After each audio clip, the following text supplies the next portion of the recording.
Good morning. Hello to you, Mike. Of course, do you have a mic? I don't, but I don't know if I need it or not. All right, so New Jersey guys, I'm not sure either of us need a mic. it's true, especially a Jersey Italian. So we'll see how this goes. But for those of us who are not familiar with Group 1001, why don't you just take a couple minutes to kind of explain the organization, but the focus on the brand in question that we'll talk a little bit about today and your role in particular. Sure, so I promise not to make this an advertorial, but Group 1001 is our holding company, parent company, $60 billion in assets under management. But the companies that I'm primarily responsible for marketing are a company called Delaware Life and another company called Gamebridge that we'll talk the most about. So our primary products are financial services products, so typically annuities. And so if you're familiar with what annuity is, historically the only way you've been able to buy an annuity is through a financial planner, third-party person going into your bank, and that's the only way you've been able to buy it, and that would be the Delaware Life product. So in the last couple years, our CEO has said, hey, we want to make annuities more accessible. And so Gamebridge is a financial services platform that just allows you to go direct to consumer and purchase an annuity. So if you can imagine, in order to have a financial planner, you probably have to have a lot of money. Your purchase needs to be fairly significant in order to make it worth the financial planner's time, effort, etc. So with Gamebridge, for as little as $1,000, you can go buy an annuity. So as we'll talk a little bit about, that's why our sports sponsorships are with the Gamebridge brand, because that's our direct-to-consumer platform.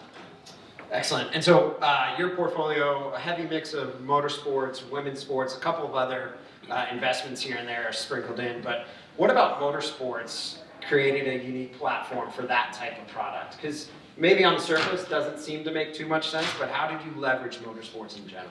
Yeah, well, it was fascinating hearing Johnny talk just a little bit about Heineken. You know, the sort of the younger audience, the coolness. It's hip. It's sort of one of the things with the Gamebridge brand we're trying to talk about is the speed of being able to sell this product that historically has taken a lot of time. So motorsports for us has just been sort of a place where it's a lot younger, female, more female than a lot of other sports. So motorsports has been great.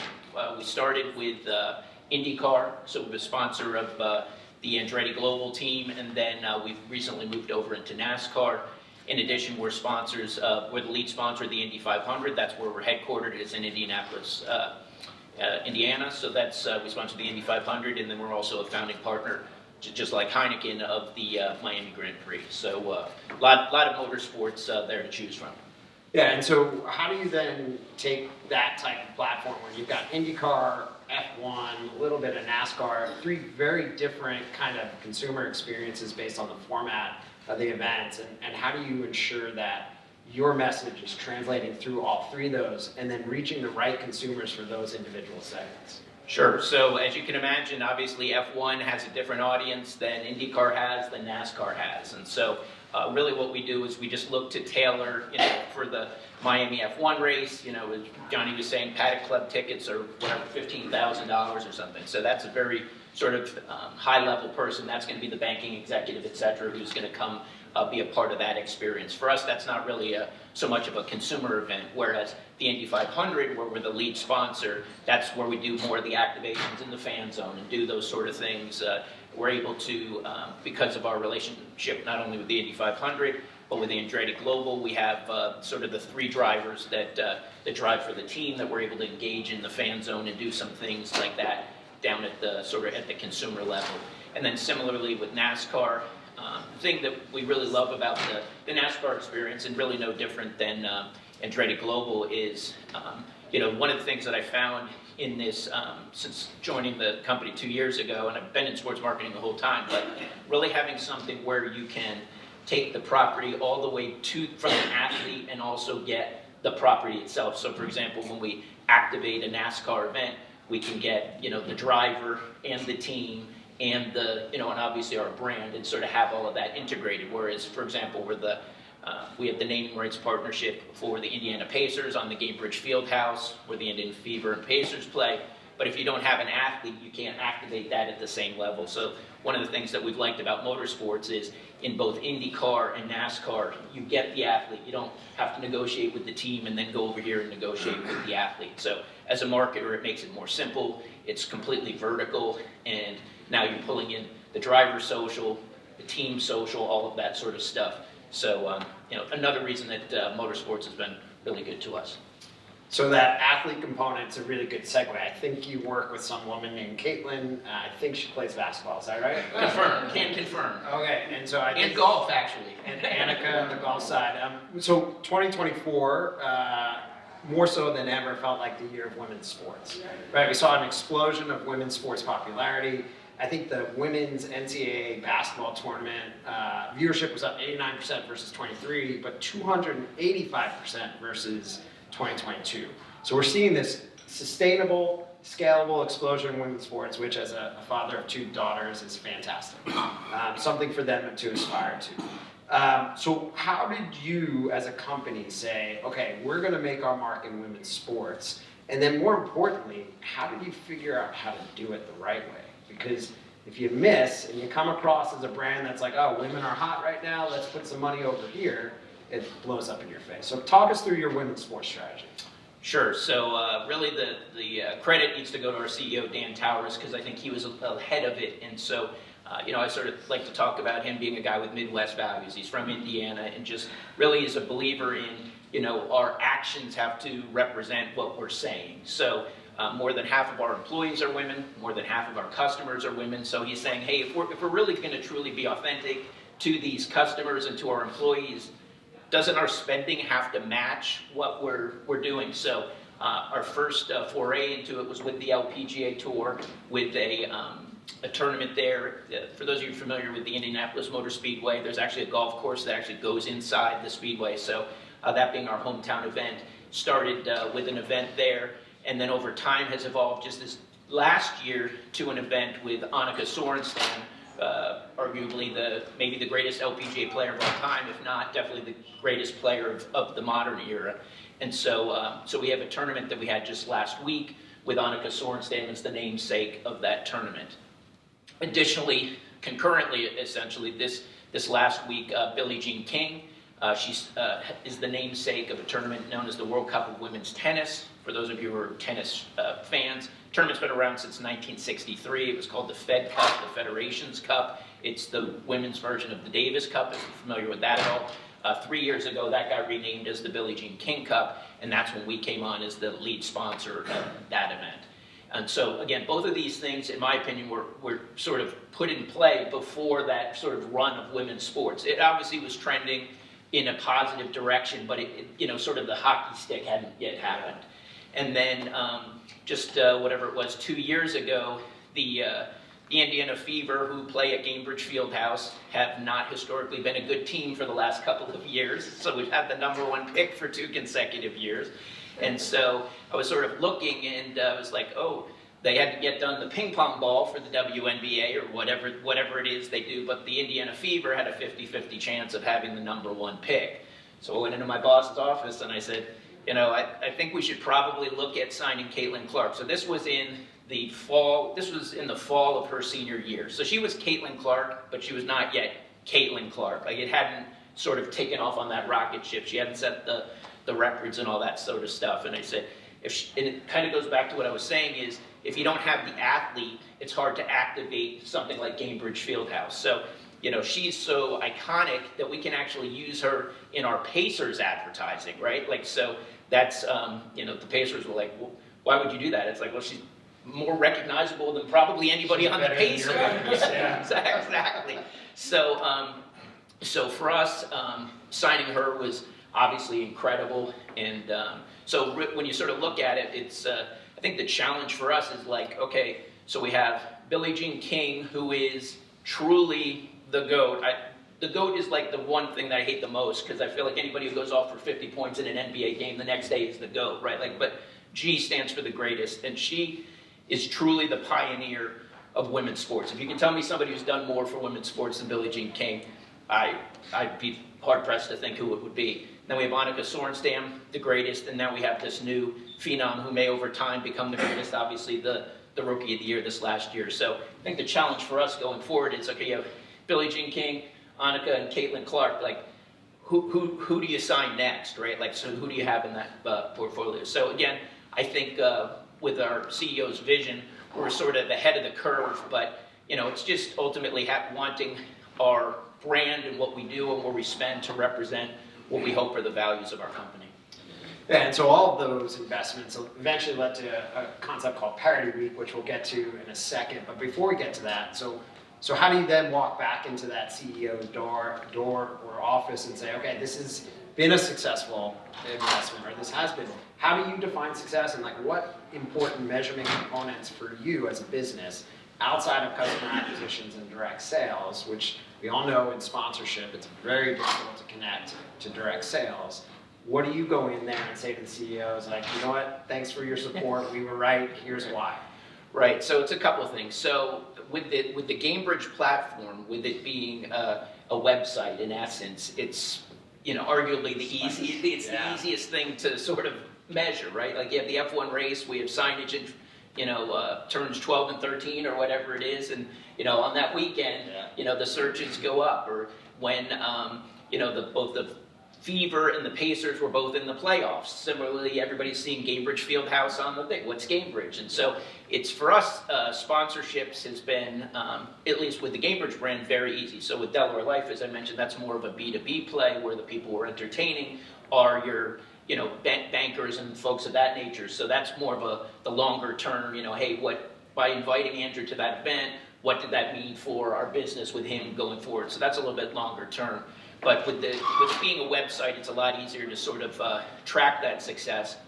But the other thing that I would add, and it was interesting listening to Johnny speak before, is that so much of what we're trying to do and what we're trying as marketers is to be make sure that we're doing more than maybe historically where it was buy the banner ad, have the program ad, your LED lights around the court, and try to think about what can we do to sort of create storytelling that maybe breaks through sort of the clutter of what you're doing in the sponsorship. So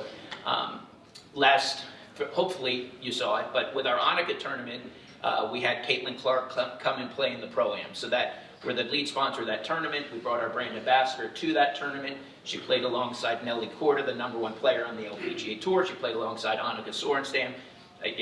Thoroughly numbers, 35 million impressions or something like that. And then we even brought in our IndyCar drivers to be celebrity caddies. And now all of a sudden that brings in the audiences of IndyCar, the St. Pete Grand Prix that's held there in the same market and stuff like that. So I think when we can not only look at website traffic, but okay, how are we taking these sponsorships? How much of a needle mover is she? We had the Annika tournament last year. We had the Annika tournament this year with Caitlin, and it's got to be 100x. Just in terms of so it's not that hard to, the metrics are there, fortunately. It doesn't hurt that Caitlin almost decapitated a few spectators with her tee shot, right? So talk about viral moments that just look good for your brand. That's probably one of the best in recent times. Yeah. So let's talk a little bit about Parity Week. So when Mike and I first got on the phone on Tuesday, he was in Spain, I was in LA. It was kind of a last minute thing, and he brought up this thing called Parity Week, and I had no idea what it was. And then we did a little investigation into it, and it's a really cool initiative. So I want to share a little bit about that, because I think that became a really significant vehicle to leverage all these investments that we've just discussed in a way that is, I don't want to use the word authentic because that was overused yesterday, but very credible for what you guys do. Sure. So Parity Week actually was born last year. And it was almost born out of necessity, quite honestly. So it was one of those where you're at the beginning of the year, you're plotting out your marketing calendar, and you're saying, okay, let's see, what week is the Annika this year? Okay, that's the second week of November. Okay, what week is the Billie Jean King Cup? Okay, that's the second week of November. Okay, when's the Women in North American Motorsports Conference that we sponsor that has Lynn St. James associated with the pioneer of motorsports? Okay, that's the second week in November. And it's like, okay, we got a problem, or do we have an opportunity? Opportunity. And so what we did was we used Parity Week last year to sort of elevate and say, hey, here's 3 pioneers of women's sports. We're behind all 3 of them. And what we can do is use what we have in terms of these tentpole events to hopefully elevate women's sports and create this incredible platform. And so it's similar, again, listening to the folks with the ticket box, like, hey, we've come out with there's new season tickets thing. That was great. Now what do we do next year? And so that was really the biggest challenge. Is it's like you kind of can only play that back so many times. So we came up with an idea related to Billie Jean King. So last year was the 50th anniversary of Title IX. This year was the 50th anniversary of the founding of the Women's Sports Foundation, which was founded by Billie Jean King with a $5,000 check that she wrote to basically probably to put together the paperwork or do whatever it takes to start a foundation like that. So that $5,000 check 50 years ago has created an organization that has now done over $100 million worth of direct grants and research and had that much of an impact, over $100 million of impact in the women's sports space. So we're like, well, how cool would it be to sort of play on that $5,000? So what we did was we gave out 20 $5,000 checks, sort of in homage to that, making that impact. So for us, it created sort of a grassroots moment. Everything I've talked about has been professional sports, create sort of a grassroots initiative. So we gave out 20 $5,000 checks. We gave a $50,000 grant to the Women's Sports Foundation that they then used to refurbish a tennis court on Long Island, where the Women's Sports Foundation was started, obviously in homage to Billie Jean King. So that makes 21 grants. And then the 22nd grant we gave to Caitlin Clark, number 22, for $22,000 at the Hanukkah tournament last week. So, it just sort of funny the way that all sort of worked out in terms of the numbers, et cetera. But, that, I think, Parity Week for us, and I should also mention that Parity is a sister company of ours under the Group 1001 umbrella. We have a financial services product that Gamebridge sells that's designed for women, by women, that's called Parity Flex on the Gamebridge platform. So it allows us to bring in our sister company with the name, promote this product that we have on the Gamebridge platform, and then pull together our sports portfolio with our charitable giving. So, like, to me, Parity Week was sort of the perfect storm of being able to bring everything together the last couple of years. And now we have something that, we can grow upon. It's not something that, certainly in year one, it was all about Gamebridge and us with these athletes. And so it's like, if we can get other brands to engage with the concept of Parity Week. Parity it's not a Gamebridge term. It's not, it's not trademarked. I mean, it is for the company, but it's not something that others can't get behind. Is this opportunity to elevate women in sports and education. So, our goal is over time, much that Billy did with that $5,000 check, is get other companies behind it. So it's not just a Gamebridge initiative, and hopefully we can give out tons of $5,000 checks and then look back and say, wow, 20 years ago, look at the impact we made on all these different organizations. Very cool. So I know we're getting close on time, so I have 2 quick questions. The second one, a little bit more fun, but in terms of what's next, I know there are no NWSL folks in the room, so you don't have to worry about getting cornered. But your superstar, Caitlin, in the news again, part of the expansion group for the Cincinnati efforts. Is NWSL on your radar, or do you feel like you're at a very manageable point in your portfolio for women's sports? So it's definitely something that we have and will continue to take a look at. I would say that, again, as you look at the grassroots, I think soccer is something. I grew up as a soccer player, so I have an affinity for it for sure. But, when you look at our local, I live in Florida, so our local team is the Orlando Pride. They're playing in the championship game. But just, you see all the sort of the young girls and families that are a part of it. So I think when you ultimately look and say, okay, who do we want as the customer or consumer for this Gamebridge product? Certainly soccer is a place that makes sense, because that fan base and is just typically sort of the folks that we're looking to get to, is this sort of a younger audience that attracts families. So certainly love that Caitlin's taking an interest in soccer, and I think you can maybe see us playing in the soccer space in the not too distant future. Well, as a guy who spends about 40 weekends a year at the soccer field, I look forward to that moment, and I'll buy an annuity at that point, because I'm already broke from all the soccer costs for youth soccer. But rapid fire, we'll go through this quick, and then if anybody has any questions at the end, feel free to shout. So, favorite sport? Probably as a customer, I would say football. I'm a big fan of the New York Giants football team. So we've been in the news a little bit, even this morning. Even this morning, Daniel Jones negotiated his release. Go figure. Yeah. I was going to say, who's your favorite team, but I think you just answered Yes. that. So, the Giants. I'm a Jets fan, so we've got a lot of misery in common here. In one word, no, excuse me. So, who wins tomorrow? In terms of the race, it's hard. I mean, it's hard to bet against Verstappen, right? Like, I mean, it's the boring answer. But if we're in Vegas, that's where I would certainly put my money. He's powered by Red Bull. No offense, Monster guys, but he's powered by Red Bull. I used to work for Red Bull. I was bummed that Arif is not in the room. I'm telling him that New York is red tomorrow as well. All right, last one. You have one night in Vegas. You have to do something. What are you doing? If I'm here with my wife, I'm probably going and seeing one of the shows. Okay. So it's so crazy. I'm only here for 24 hours, and you come into the airport, you see all the shows and all the opportunities, and you're like, wow, there's so much to do here. But if I wasn't with her, probably at a blackjack table. The lowest limits I can find. So at Circus. Yeah, probably. Yeah, right, exactly. They do have a Nice great. and smoky. They have a great steakhouse there. If you haven't been, highly recommend it. All right. Any questions for the crowd? All right, we're getting kicked off. Yeah. All right, Mike. Thank you very much. Thanks, Andrew. Yeah.